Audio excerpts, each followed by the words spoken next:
কই মাস্ক খুলবেন না? না শোনা মাস্ক লাগা না ওই আপুরে বলছি। এবার ওখানে আসলে মানুষ নাল্লা এই পাগল পাচ্ছে না। আমি তো আমার যদি সবাইরই দেখা যাবে না, সবাই আমরা সবাই আছি। আসসালামু আলাইকুম। কই আসছি আপনারা চিনতে পারছেন আপুকে? নড়াইলে যারা আছেন তারা বলেন তো কার কাছে আসছি। ওটা হচ্ছে আমার ননদ, এটা হচ্ছে রূপকথা বিউটি পার্লারের ওনার, এটা হচ্ছে রূপকথা বিউটি পার্লারের বিউটিশিয়ান, আর এটা হচ্ছে কি, এটা কে? এটা কে? এটা হচ্ছে সেকেন্ড বিউটিশিয়ান। আমরা কিন্তু আজকে অনেক মজা করলাম। আমার ননদের আজ অনেকগুলা সার্ভিস নেওয়া হয়েছে, কারণ ওর তো আর কিছুদিনের ভিতরে হচ্ছে বিয়ের প্রোগ্রাম।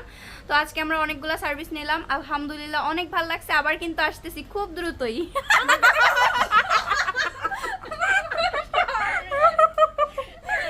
খুব দ্রুতই আসতেছি ইনশাল্লাহ। সবাই কিন্তু রূপকথা বিউটি পার্লারের সঙ্গে থাকেন, আর আমাকে দেখতে চাইলে কিন্তু আপুর পেজটা বেশি বেশি করে ফলো করতে হবে, নাকি আপু? ওকে ওকে তুমি কিছু বলে দাও। তুমি কিছু বলবা না নতুন বধূ? ভুলভাল